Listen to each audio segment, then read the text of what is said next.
The smoke from the burning wagon still hung in the air like a curse when Marcus Holt found them. 3 days of tracking the Apache war party had led him to this god-forsaken canyon where the walls seemed to weep rust-colored tears and the silence pressed down like a gravestone. His horse shifted nervously beneath him, sensing what lay ahead before Marcus could see it himself.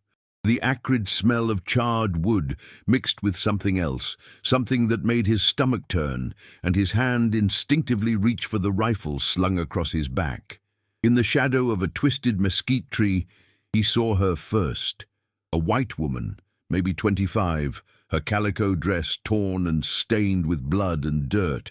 She sat perfectly still, arms wrapped around her knees, staring at nothing. Her blonde hair had come loose from its pins and hung in tangled strands around her shoulders, but it was her eyes that stopped him cold, blue eyes that held the kind of emptiness that comes after seeing too much. Beside her, close enough to touch but separate as different worlds, sat a young Apache woman.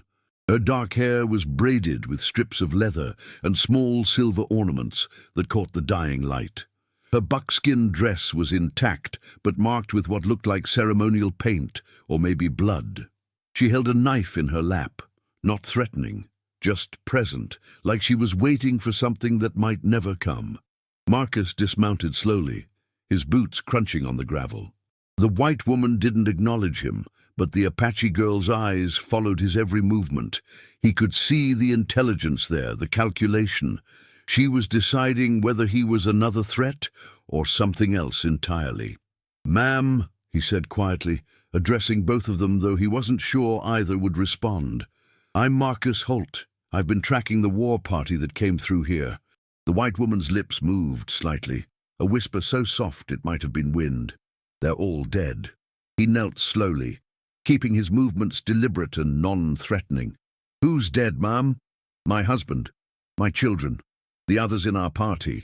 Her voice was flat, mechanical. "They killed them all except—" She gestured vaguely toward the Apache woman. "She saved me." Marcus looked at the Apache girl with new understanding. "You saved her?" The Apache woman spoke for the first time, her English accented but clear. Her children were already dead, her husband too, but she fought like a warrior, like my mother would have fought. She paused, studying Marcus's face. "I could not let them take her for their sport." The sun was setting now, painting the canyon walls the color of fresh blood. Marcus made a decision that would change everything.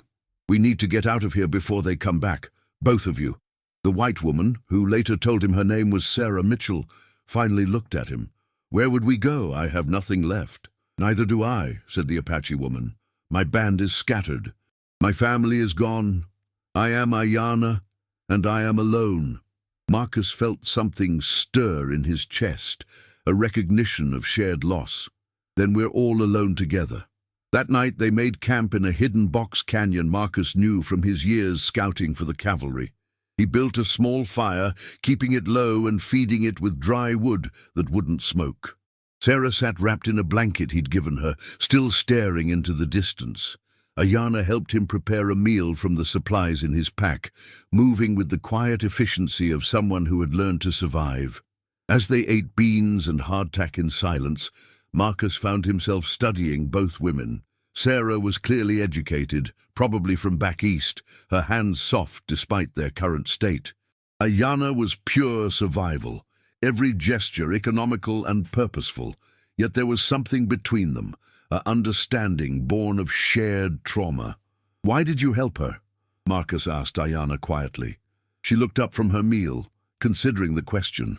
"When I was young, my grandmother told me that courage recognizes courage. This woman," she nodded toward Sarah, "she did not cry when they killed her family. She did not beg. She picked up her husband's rifle and fought until the bullets were gone. Then she picked up rocks." Aiyana's eyes held a glint of something that might have been approval. "That is the heart of a warrior," Sarah spoke without looking up. "I wasn't being brave. I was being stupid." "Same thing sometimes," Marcus said. "I've been both." They finished eating as the stars emerged one by one in the desert sky. The fire crackled softly, and somewhere in the distance, a coyote howled. Marcus pulled out his knife and began cleaning it in the firelight, a habit from his army days. Without thinking, he drew the blade across his palm, just deep enough to draw blood. Both women watched him with curiosity and something else. He held his hand out, palm up, letting the blood pool in the center. "I've lost people too," he said quietly. "My wife, my son. Cholera took them 3 winters ago." He paused, the pain still fresh in his voice. "I've been running ever since, running from memories, from responsibility, from anything that might make me feel again." He looked up at both women. "But I'm tired of running. If we're going to survive out here, if we're going to make it through whatever's coming, we need to trust each other. Completely." Aiyana understood first. She took the knife from his hand and drew it across her own palm, mixing her blood with his. "My people make pacts with blood and smoke," she said. "It binds us deeper than words." She held her bleeding hand over the fire, letting a few drops fall into the flames. They hissed and sparked, sending up thin tendrils of smoke. Sarah watched this ritual with wide eyes. "What are you doing?" "Making a promise," Marcus said, "that whatever happens, we protect each other, that we don't abandon each other no matter what." Sarah stared at the knife in Aiyana's outstretched hand. "I don't understand your ways." "Not our ways," Aiyana corrected gently. "New ways, for new people who have lost everything but each other." Sarah took the knife with trembling hands. The blade was still warm from Marcus's touch. She pressed it to her palm, wincing as it cut, then held her hand out to mingle her blood with theirs. The 3 of them sat in a circle around the fire, hands joined, blood mixing, while the smoke carried their unspoken promises up to the stars. "Blood and smoke," Marcus said solemnly. "Blood and smoke," Aiyana repeated. "Blood and smoke," Sarah whispered, and for the first time since he'd found her, there was something alive in her voice. The days that followed tested their pact in ways none of them had anticipated. They traveled south toward the Mexican border, moving carefully through territory that belonged to neither the U.S. Army nor the Apache bands, but existed in the violent space between. Marcus knew the land from his scouting days, but it was Aiyana who kept them alive, reading signs in the dust and wind that would have been invisible to the others. Sarah surprised them both with her resilience. The woman who had sat catatonic in the canyon gradually emerged as someone stronger than any of them had imagined. She learned to track, to move silently, to read the sky for weather signs. More importantly, she began to heal, and in healing, she began to help the others heal too. It was Sarah who first noticed that Marcus woke, screaming from nightmares. She was the one who sat with him in the pre-dawn darkness, not speaking, just present. It was Sarah who convinced Aiyana to tell them about her family, about the massacre that had scattered her band and left her alone. And it was Sarah who suggested they stop running. "We can't keep moving forever," she said one evening as they made camp near a natural spring. "We need to find a place, make a life." Marcus poked at the fire with a stick. "What kind of life?"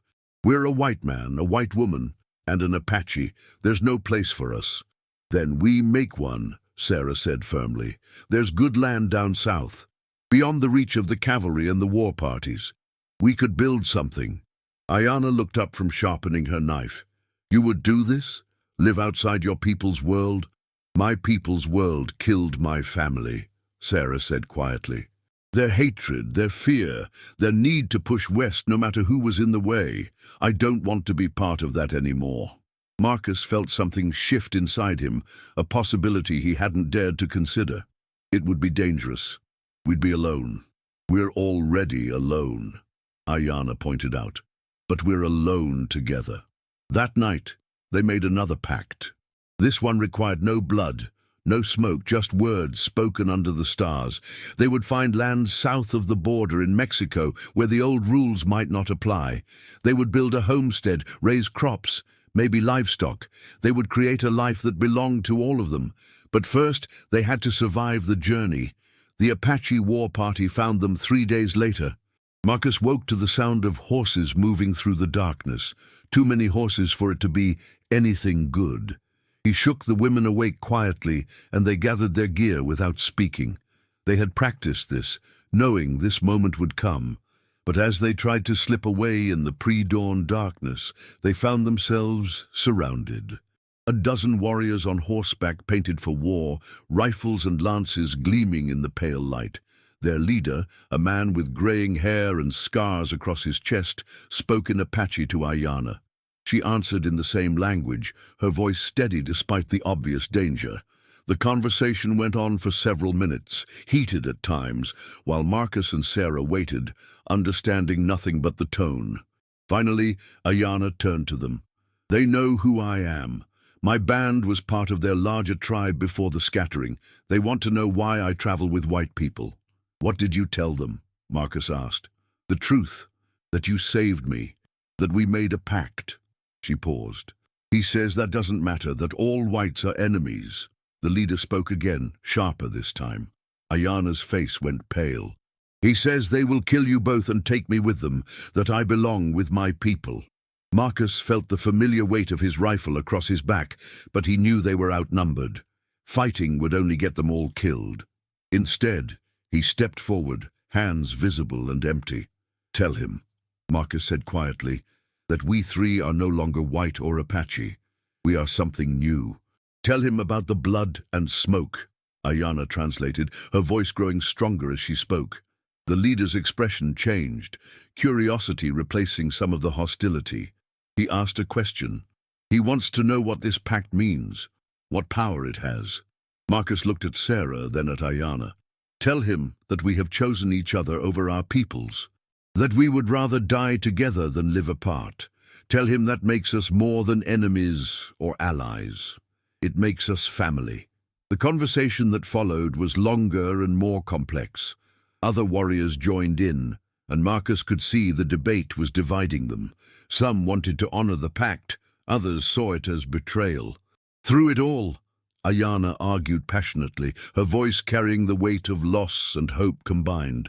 Finally, the leader held up his hand for silence.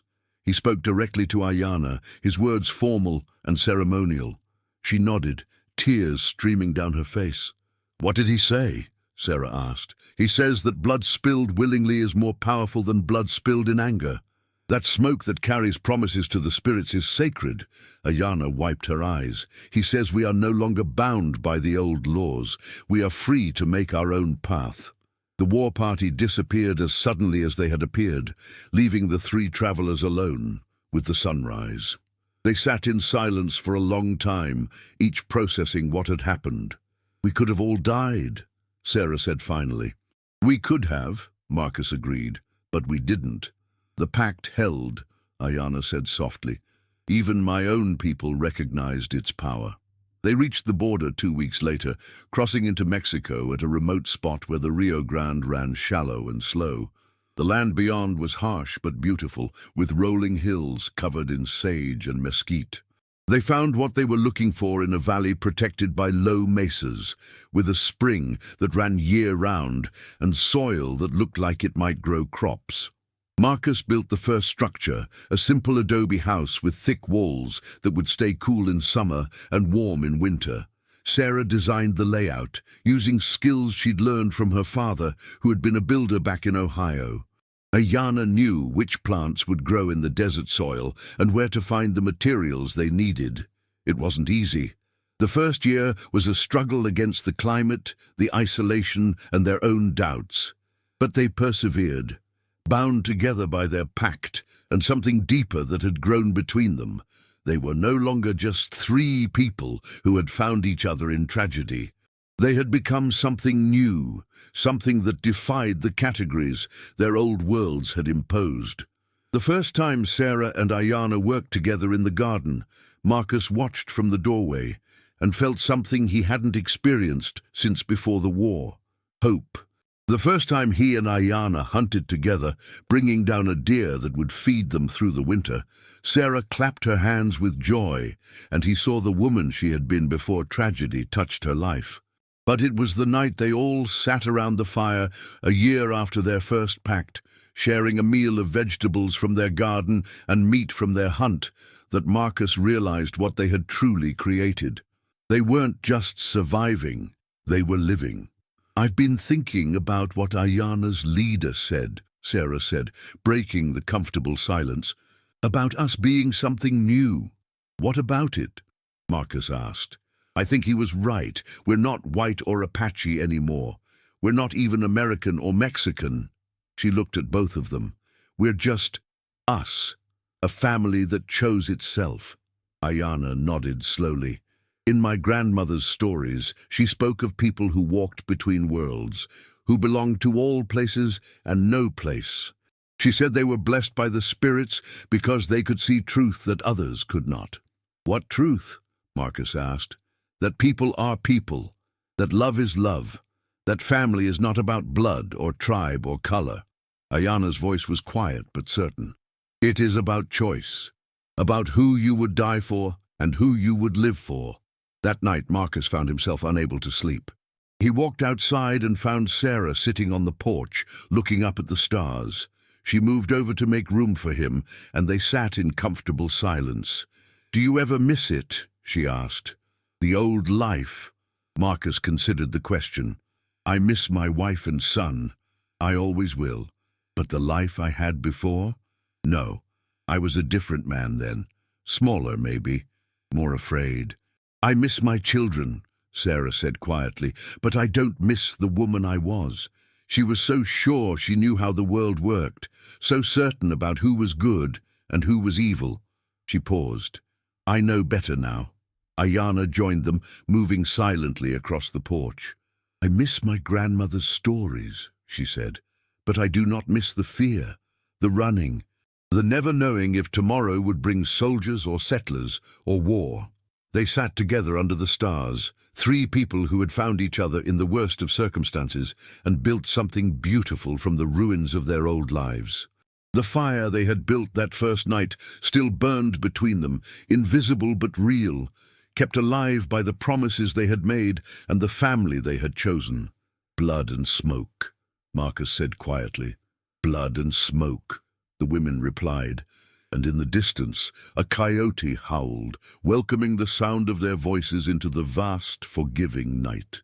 5 years later, Marcus stood in the same spot, but everything had changed. The garden was larger now, full of vegetables and herbs that Aiyana had taught them to grow. The house had been expanded twice, with a second room and a covered porch where they could sit in the evenings. There was a barn for the horses and goats and a chicken coop that Sarah had insisted on. But the biggest change was the sound of laughter coming from the garden. A little girl with blonde hair and dark eyes chased a butterfly between the corn rows, her delighted squeals carrying on the wind. Sarah followed her at a distance, her hand resting on her rounded belly where a second child grew. Marcus smiled and walked toward them.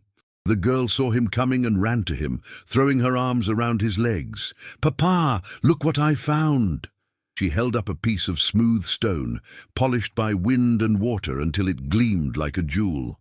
"It's beautiful, Aiyana," he said, kneeling to examine her treasure. "What will you do with it?" "Give it to Mama Aiyana for her collection," the girl said matter-of-factly. "She likes pretty rocks." Marcus looked up at Sarah, who was watching this exchange with a soft smile. Their daughter called him Papa, called Sarah Mama, and called Aiyana Mama Aiyana. To her, this was simply how families worked. She had never known a world where people couldn't love each other across the lines that others drew. "Where is Mama Aiyana?" he asked. "In the house making bread," Aiyana said. "She's teaching me how to braid it like her grandmother did." Marcus stood and took his daughter's hand. "Come on then, let's go show her your rock." They walked toward the house together, the three of them, while the sun set behind the mesas and painted the sky the color of hope. Inside, Aiyana was indeed making bread, her hands working the dough with practiced skill. She looked up as they entered, her face lighting up at the sight of them. "Look what Aiyana found," Sarah said, and their daughter proudly displayed her treasure. Aiyana examined the stone with appropriate seriousness. "This is very special," she said. It's the kind of stone that holds good dreams. We should put it on the shelf with the others." And as she spoke, Marcus noticed the small collection of stones, feathers, and other treasures that had accumulated on the wooden shelf he had built. Each one found by Aiyana and deemed worthy of keeping. Each one a small symbol of the life they had built together. That night, after Eleanor was asleep and the evening chores were done, the three adults sat on the porch as they had so many times before. The stars were bright in the clear desert sky, and the air was soft with the promise of rain. "I have something to tell you," Aiyana said quietly. Marcus and Sarah looked at her, sensing the importance of her words. "A trader came through yesterday while you were in the field," she continued.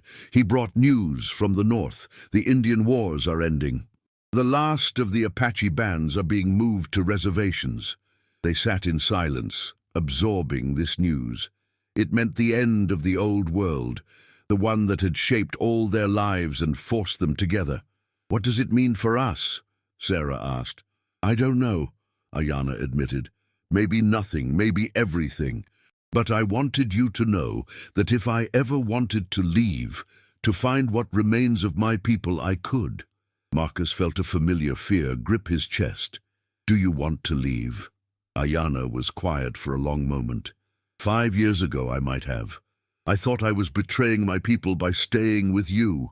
I thought I was losing myself." She paused. "But I understand now what my grandmother meant about walking between worlds. I haven't lost myself. I've found myself." She reached out and took both their hands. "My people are here. My family is here. My children are here." She looked at Sarah's rounded belly. "This is where I belong." Sarah squeezed her hand. "We all belong here, together." "The blood and smoke," Marcus said, the words carrying new meaning after all these years. "Blood and smoke," they replied. And in the house behind them their daughter slept peacefully, dreaming good dreams held safe by a smooth stone and the love of the family that had chosen each other under the stars. The wind whispered through the mesquite trees, carrying the scent of rain and the promise of tomorrow. In the distance, thunder rumbled, not threatening but welcoming, like the earth itself was celebrating the family that had been born from tragedy and grown into something beautiful. They had shared a meal under the stars that first night and signed a pact with blood and smoke. But they had created something much more precious than a promise. They had created a home where love was the only law that mattered, where family was measured not by blood but by choice, and where the future was bright with possibility.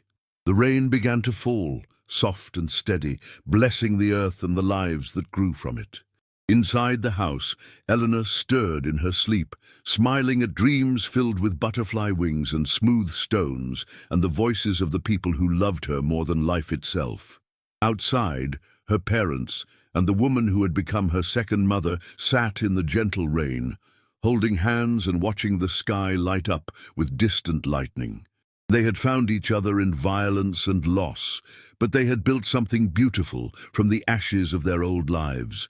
They were no longer running from the past. They were running toward the future, together under the vast and forgiving sky of the desert that had become their home. And in the morning, when the rain stopped and the sun rose over the mesas, they would wake to find that their garden had grown overnight, fed by the storm and the love that had planted it. They would work together in the cool morning air, teaching their daughter to tend the plants that would feed them, just as they had learned to tend the love that sustained them.